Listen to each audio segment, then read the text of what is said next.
जब हम प्रेतवाधित जंगल के माध्यम से अपनी मनहूस यात्रा पर निकले तो रात घनी अंधेरी थी।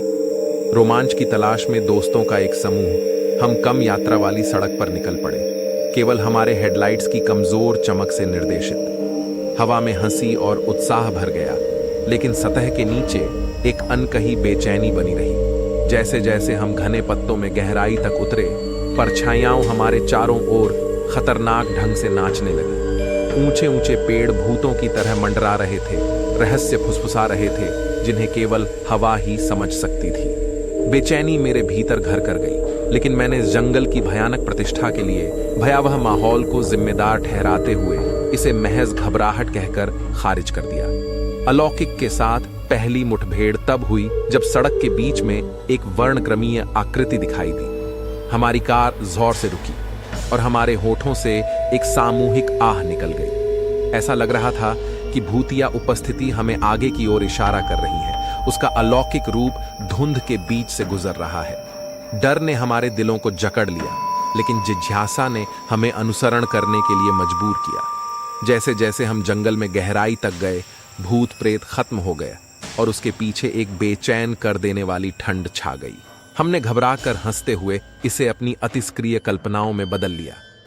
अपनी यात्रा फिर से शुरू करते हुए हमने उस मुलाकात को महज दिमाग की एक चाल कहकर खारिज कर दिया। हमें कुछ भी पता नहीं था, यह केवल शुरुआत थी। घुमावदार सड़क ने और अधिक भूतिया अभिव्यक्तियों की मेजबानी की। प्रत्येक मुठभेड़ उत्तरोत्तर अधिक हतोत्साहित करने वाली होती गई। आत्माएं अपने वर्णक्रमीय प्रदर्शनों के साथ अधिक साहसी होती गई। चेहरे धुंध में दिखाई दे रहे थे, पीड़ा से विकृत या दूहक से मलिन। हवा में पूर्वाभास की स्पष्ट भावना घनीभूत हो गई और हमारी हंसी खोखली हो गई। कार की हेडलाइटें टिमटिमा रही थीं, जिससे आसपास के पेड़ों पर भयानक छाया पड़ रही थी। जैसे ही हमने सावधान दृष्टि का आदान प्रदान किया, वाहन के भीतर एक असहज शांति छा गई। अनकहा भय हवा में तैर रहा था, जो एक समय के जीवंत सौहार्द को धूमिल कर रहा था। अचानक इंजन खराब हो गया और बंद हो गया, जिससे हम अंधेरे में डूब गए। जैसे ही हमने कार को दोबारा चालू करने का प्रयास किया तो घबराहट होने लगी, लेकिन वह पूरी तरह से बेजान बनी रही। चाबियां टटोलते हुए मैं इस एहसास को हिला नहीं सका कि अनदेखी आंखें हमें परे अभेद्य अंधेरे से देख रही थीं। जैसे ही हम एक दूसरे से लिपटे, निराशा की भावना ने हमें घेर लिया। हमारी सांसें रात की ठंडी हवा में दिखाई दे रही थीं। ऐसा लग रहा था कि भुताहा जंगल हमारे चारों ओर बंद हो रहा है। इसकी अशुभ फुसफुसाहटें तेज होती जा रही हैं। चंद्रमा ने एक भयानक चमक बिखेरी, जिसमें मुड़ी हुई लताएं दिखाई दे रही थीं, जो कंकाल की उंगलियों के समान थीं, जो हम पर दावा करने के लिए बढ़ रही थीं। हमारे प्रयासों के बावजूद कार में सुधार का कोई संकेत नहीं दिखा। भय उन्माद में बदल गया, क्योंकि हमने इस संभावना पर विचार किया कि जंगल ने ही हमें बंदी बना लिया है। एक समय मजबूत वाहन अब हमारे और छाया में छिपी द्वेषपूर्ण ताकतों के बीच एक नाजुक बाधा की तरह महसूस हो रहा था। जैसे ही हमने अपने अगले कदम पर बहस की, दूर की फुसफुसाहटें पीड़ा भरी चीखों में बदल गईं। हमारे चारों ओर भूतिया आकृतियां साकार हो उठीं। उनकी शोकपूर्ण चीखें हमारी रीढ़ में सिहरन पैदा कर रही थीं। क्षीण रोशनी में उनकी खोखली आंखें हमारी आत्मा में ढंस गईं। एक गहरा दुख व्यक्त कर रही थीं, जो जीवन के दायरे से परे था।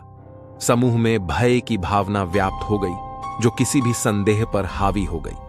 हम एक भयावह झांकी में फंस गए थे, जो आत्माओं से घिरे हुए थे, जो अपना दर्द साझा करना चाह रहे थे। हताशा ने भागने की हमारी कोशिशों को बढ़ावा दिया, लेकिन कार अडिग रही, जैसे कि किसी दूसरी दुनिया की ताकत ने उसे फंसा लिया हो। उत्तर की तलाश में हमने खराबी के किसी भी संकेत के लिए वाहन की खोज की। हर यांत्रिक घटक सही सलामत लग रहा था, जिससे हम चकित थे। हमें एक निराशाजनक एहसास हुआ। कार हमारी दुर्दशा का स्रोत नहीं थी। भुताहा जंगल ने ही हमें बंदी बना लिया था। इसकी अलौकिक पकड़ हर गुजरते पल के साथ मजबूत होती जा रही थी। कोई अन्य विकल्प न होने पर हमने पैदल ही इस अशुभ वातावरण का सामना करने का निर्णय लिया। फ्लैशलाइट पकड़कर हम जंगल के बीचों बीच चले गए, पूरी तरह से चंद्रमा की अलौकिक चमक से निर्देशित। मुड़ी हुई शाखाएं हम पर पंजे मार रही थीं और रात अंतहीन रूप से खिंचती हुई प्रतीत हो रही थी। जैसे ही हम झाड़ियों से गुजरे, वर्णक्रमीय अभिव्यक्तियां तेज हो गईं। पेड़ों में फुसफुसाहटें गूंज रही थीं, जो त्रासदी और निराशा की कहानियां सुना रही थीं।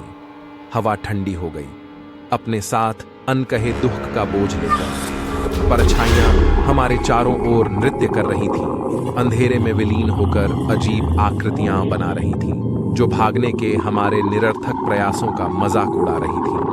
थकावट ने हमारे संकल्प को कुचल दिया, लेकिन प्रेतबाधित जंगल ने कोई दया नहीं दिखाई। प्रत्येक कदम अनंत काल जैसा महसूस हुआ और दमनकारी माहौल ने हमारी आत्माओं को कुचलने की धमकी दी। ये स्पष्ट हो गया कि हम एक अलौकिक खेल में मोहरे थे, हमारी समझ से परे ताकतों की दया पर निर्भर थे। जब आशा खो गई थी, तभी चांदनी की एक हल्की सी किरण ने आगे एक रास्ता दिखाया। हम एक प्राचीन कब्रिस्तान में पहुंच गए। इसकी पुरानी कब्रें उन आत्माओं के लिए मूक प्रहरी के रूप में खड़ी थी, जो नीचे आराम कर रही थी। हवा सदियों के बोझ से बोझिल थी और उजाड़ परिदृश्य पर एक दमनकारी सन्नाटा छा गया था। जैसे ही हम कब्रिस्तान में सावधानी से आगे बढ़े, हमारे सामने एक वर्णक्रमीय आकृति उभरी। जिन पीड़ित आत्माओं का हमने पहले सामना किया था, उनके विपरीत यह प्रेत एक अलौकिक शांति उत्पन्न करता है। इसकी अलौकिक चमक ने हमें एक शांत रोशनी से नहला दिया और एक बेहद खूबसूरत आवाज दी। तुम्हें यहाँ रहने के लिए नहीं बनाया गया है। इससे पहले कि बहुत देर हो जाए, चले जाओ। साहस की एक लहर ने हमें आगे बढ़ाया और हमने परोपकारी भावना के मार्गदर्शन का पालन किया। भुतहा जंगल शांत होता दिख रहा था। जैसे जैसे हम अपने कदम पीछे कर रहे थे, उसकी द्वेषपूर्ण पकड़ ढीली होती जा रही थी। कब्रिस्तान की छाया धुंधली हो गई और दमनकारी अंधेरे ने पत्तियों के बीच से छनती हुई चांदनी की नरम चमक को रास्ता दिया। चमत्कारिक ढंग से हमने खुद को वापस परित्यक्त कार में पाया।